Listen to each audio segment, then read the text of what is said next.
नमस्कार दोस्तों, मैं हूं Raju Saini, international business trainer and motivational speaker. दोस्तों मैं स्वागत करता हूं आप सबका आपके अपने यूट्यूब चैनल जिसका नाम है आग ग्लोबल एक्सपोर्ट, जहां पर हम इंपोर्ट एक्सपोर्ट की नॉलेज को क्रिटिकल नहीं सिंपल बनाते हैं। तो दोस्तों एक इंटरेस्टिंग टॉपिक आपके लिए लेके आया हूं मैं आज, how to find buyer, international buyer for your product. यानी जो आपका प्रोडक्ट है उसके लिए इंटरनेशनल बायर आप कैसे फाइंड करें। यानी आप इंपोर्ट एक्सपोर्ट के बिजनेस में आए हैं तो आप अपने प्रोडक्ट के लिए, स्पेशली आपके प्रोडक्ट के लिए आप बायर कैसे फाइंड करें, उसके लिए स्पेशल वीडियो बनाया दोस्तों।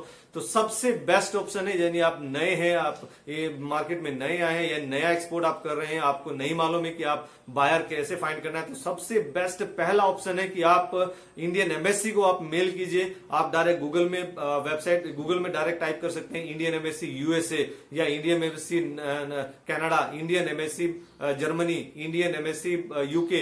यानी जहां भी अगर टोटल में बात करूं 195 टोटल कंट्री है इंडिया पूरे वर्ल्ड में, और वो सब ट्रेड कर रही हैं। तो उसमें टोटल में अगर आप देखें इंडियन एम्बेसी टोटल 195 कंट्री में आपको इंडियन एम्बेसी मिल जाएगी। तो किसी भी कंट्री में अगर आप टारगेट कर रहे हैं, पहले तो आपको डाटा रिसर्च से वो पता चल जाएगा कि मैं कौन सी कंट्री में अपने प्रोडक्ट को एक्सपोर्ट करना चाहता हूं। तो वो रिसर्च करने के बाद जब आपका फाइनल हो जाता है कि ये मेरी टारगेट कंट्री रहेगी, तो वो टारगेट मार्केट जब आपने रिसर्च कर लिया कि ये टारगेट मार्केट रहेगी, तब उसमें आता है कि उसमें डाटा कैसे आप फाइंड करें, कैसे उसमें आप बायर को फाइंड करें। तो बायर को फाइंड करने के लिए आप जैसे अगर अमेरिका में जाना चाहते हैं, यूरोपियन कंट्री में जाना चाहते हैं, और आपका जो प्रोडक्ट है इमिटेशन ज्वेलरी है, या फिर आपका टर्मरिक है, या फिर आपका कोई जो बोलते हैं मतलब क्लोथिंग है, या कुछ फार्मास्यूटिकल है, या फिर आपका कोई लेदर प्रोडक्ट है, कोई भी आपका प्रोडक्ट है, तो आपने उसमें मार्केट ढूंढना है। तो मार्केट जैसे आपका फाइनल हो जाता है तो उसके बाद में आपको बायर के लिए कांटेक्ट करना है। तो उसके लिए आपको टाइप करना है गूगल में इंडियन एम्बेसी यूएसए। तो इंडियन एम्बेसी यूएसए उनका वेबसाइट वहां पे मिल जाएगा। उनके वेबसाइट को क्लिक कीजिए, वेबसाइट ओपन कीजिए, और वहां से आपको उनका ईमेल आईडी लेना है।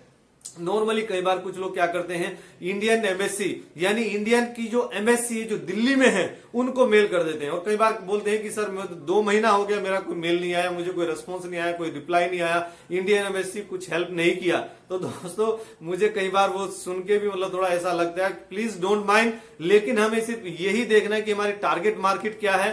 टारगेट मार्केट वाली जो इंडियन एम्बेसी है उसको हमें कांटेक्ट करना है, और उसके भी पर्टिकुलर डिपार्टमेंट को कांटेक्ट करना है। मतलब वहां पे अगर आपने किसी भी डिपार्टमेंट को मेल कर दिया तो may not get the right response. वो अगर टाइम पे भी रिस्पॉन्स ना मिला या फिर वो रिस्पॉन्स देंगे ही नहीं, तो उसके लिए भी आपको कौन सी डिपार्टमेंट को मेल करना है। यानी जैसे अगर आप अभी नॉर्मल इंडियन मार्केट में भी अगर आप बिजनेस कर रहे हैं, आप किसी पावर प्लांट में अगर बिजनेस कर रहे हैं, पावर प्लांट में कुछ सप्लाई करते हैं, और वो आप अगर उसमें ऑपरेशन वाले को किसी को अगर आप मेल करेंगे तो वो आपको जवाब नहीं देगा। क्यों जवाब नहीं देगा? Because he is list bother, वो उसका डिपार्टमेंट ही नहीं है। तो आपको किसको मेल करना है? परचेज वाले को मेल करना है। तो ऐसे यहाँ पर जो इंडियन एम्बेसी है वो गवर्नमेंट की ये एम्बेसी रहती है, वो एक्सपोर्टर को सपोर्ट करती है और हमारी कंट्री को सपोर्ट करती है। हमारे कंट्री के जो एक्सपोर्टर्स रहते हैं वो क्या इंडिया की अपनी इकोनॉमी ग्रोथ करने में सहायक रहते हैं, हेल्प करते हैं, फॉरेन रिजर्व को बढ़ाते हैं। तो हमारी गवर्नमेंट जो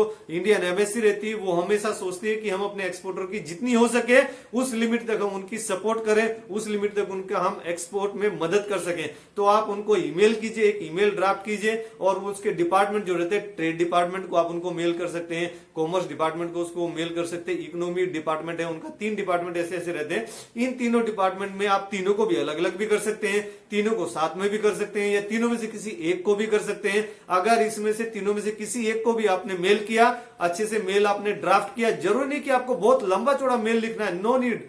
आपको नॉर्मली जस्ट लिखना। जैसे अगर मैंने सबसे पहले मेल लिखा था कि sir I want to start business of export of this particular, जैसे मैं अगर इंपोर्ट मैं इमिटेशन ज्वेलरी में एक्सपोर्ट करता हूं, तो मैंने नॉर्मल वही लिखा जो मेरे मन में था। कोई ऐसे कहीं नहीं से कॉपी करना या किसी कंसल्टेंट से, किसी एक्सपर्ट से कुछ ड्राफ्ट मिल लिया, नहीं, नॉट रिक्वायर्ड। जो आपके मन में है डायरेक्ट आप वही लिखिए। डियर मैम, डियर सर, कि I would like to have just data of the importer of that particular country, I want to export from my country and want to increase the foreign reserve in my country. ऐसे करके आप उनको just mail कीजिए, 100% आपको mail आएगा, उनका response आएगा, उनका रिप्लाई आएगा। मुझे भी आया था। तो दोस्तों आप उनको एचएस कोड के साथ में अगर बता सकते हैं तो बहुत अच्छी बात है। तो आपको पर्टिकुलर आपके प्रोडक्ट की स्पेसिफिक आपको बायर वो लोग फिल्टर करके दे देंगे, उनके पास बहुत डाटा रहता है तो वो अनफिल्टर्ड रहता है, कुछ भी उठा के आपको दे देंगे, फिर आप उसमें परेशान हो जाएंगे। तो आपको बेटर यही जब आप उनको आप मेल लिख रहे हैं तो आईटी की जो हमारा इंडियन ट्रेड पोर्टल है, इंडियन ट्रेड पोर्टल पे आप अपने प्रोडक्ट का नाम डालिए और वहां से आप अपना एचएस कोड निकाल लीजिए। एचएस कोड निकालने के बाद वो जो मेल में आप उनको लिखिए, डिस्क्रिप्शन भी लिखिए क्या प्रोडक्ट है, उसका एचएस कोड 8 डिजिट का इंडिया में एचएस कोड रहता है, उसका चैप्टर लिखिए, हेडिंग लिखिए, सब हेडिंग लिखिए, उसका प्रोडक्ट लास्ट में लिखिए। यानी आप उसका 8 डिजिट का पूरा एचएस कोड अगर लिख देंगे तो बहुत अच्छा रहेगा। और वो इंडियन एम्बेसी जो अमेरिका में है या न्यूयॉर्क में जो इंडियन एम्बेसी है वो आपको बिल्कुल आपको A to Z मतलब जो उस पर्टिकुलर प्रोडक्ट में जो डील करते हैं वहां पर उनका आपको डाटा दे देंगे, वो लोग मेल कर देंगे आपको। अदरवाइज जो अगर आप बिना एचएस कोड के या बिना प्रोडक्ट में नाम लिखे अगर आप उनको डाटा मांगेंगे तो उनके पास डाटा रहता है, वो डाटा उठा के आपको दे देंगे। बस उसमें से फिर आपको फिल्टर करना है कि इसमें कौन जो बायर है आपके प्रोडक्ट में डील करता है। तो दोस्तों इसका आपको खास ध्यान रखना है, टोटल डाटा नहीं लेना है, आपको सिर्फ वो डाटा लेना है जो आपके काम का है, अदरवाइज आप उसमें मेहनत करते जाएंगे और आपका टाइम उसमें ज्यादा कंज्यूम होगा दोस्तों। तो नेक्स्ट आता है इसमें आप एग्जीबिशन में जा सकते हैं। अभी आप बोलेंगे कि मैं सर नया हूं तो एग्जीबिशन का कॉस्ट मुझे ज्यादा लगेगा, मैं वहां पे दुकान लगाऊंगा, जो अपनी स्टॉल रहती है उसमें भी 2-4 लाख रुपए का खर्चा होता है। तो कुछ ऐसा मेथड बताइए कि जिसमें मैं कम बजट में कम प्राइस में मैं स्टॉल लगा सकूं या फिर मैं डाटा ले सकूं। तो अगर आप विजिट कर सकते हैं, आप नॉर्मली एक तो रहता है स्टॉल अगर आपने लगाया तो बहुत अच्छी बात है, अगर वो नहीं कर पा रहे तो आप वहां विजिट कीजिए। लेकिन विजिट करने में भी आपका कुछ पैसा लगता है, 50,000 1 लाख रुपए लगता है। तो अगर वो भी आप खर्चा नहीं करना चाहते, आप बोलते हैं कि सर मुझे 1-2 हजार रुपए वाला कुछ ऐसा बताइए कि जो 1-2,000 में भी एग्जीबिशन का डाटा ले सकूं, तो उनका सीडी राइट वो लोग करते हैं, उस डाटा को राइट करके रखते हैं और वो अपने पास में स्टोर करके रखते हैं। वो डाटा आप उनसे कॉन्टेक्ट करके ले सकते हैं। तो वो डाटा आपको 1,000-2,000 रुपीज में भी मिल जाएगा, या फिर कई बार तो आपको वो अगर रिलेशन आपके अच्छे हैं या कोई आपका जानने वाला तो आपको डायरेक्ट ऐसे भी मिल जाएगा, उसमें कोई इशू की बात नहीं है दोस्तों। नेक्स्ट आता है ईपीसी। ईपीसी भी आपको जो बायर का डाटा है वो देने में आपको कई बार मदद करती है, आपको डाटा एनालिसिस भी करके देती है। जो एक्सपोर्ट प्रमोशन काउंसिल है, टोटल 31-35 पूरी ईपीसी है इंडिया में। जो ईपीसी बनाई गई थी उस जमाने से ईपीसी बनी हुई है। वो ईपीसी इसलिए बनी थी ताकि एक्सपोर्टर के जो भी प्रोडक्ट है उसके प्रोडक्ट स्पेसिफिक ही हम फोकस कर सके और अपने कंट्री की इकोनॉमी को बूस्ट कर सके दोस्तों। नेक्स्ट आता है डायरेक्ट विजिट, यानी अगर आप सबसे सॉलिड मेथड अगर देखना चाहते हैं, अगर आपके पास में अभी खर्चा करने के लिए पैसे हैं तो आप डायरेक्ट विजिट कर सकते हैं। अपनी जो टारगेट मार्केट है, टारगेट मार्केट में फिजिकली विजिट करके अपने बायर से फेस टू फेस अगर आप बात करेंगे तो उससे एक अच्छा ट्रस्ट बिल्ड होता है। तो जब ट्रस्ट बिल्ड होगा, ये जो इंपोर्ट एक्सपोर्ट का बिजनेस है ट्रस्ट का बिजनेस है। दूर बैठे हुए लोग एक दूसरे के ऊपर विश्वास करने में थोड़ा सा हिचकिचाते हैं, लेकिन जब आप पास में जाते हैं, जब फेस टू फेस आप बात करते हैं तो उसमें एक अच्छा ही ट्रस्ट बिल्ड होता है और उसमें आप अच्छे से एक्सपोर्ट कर सकते हैं दोस्तों।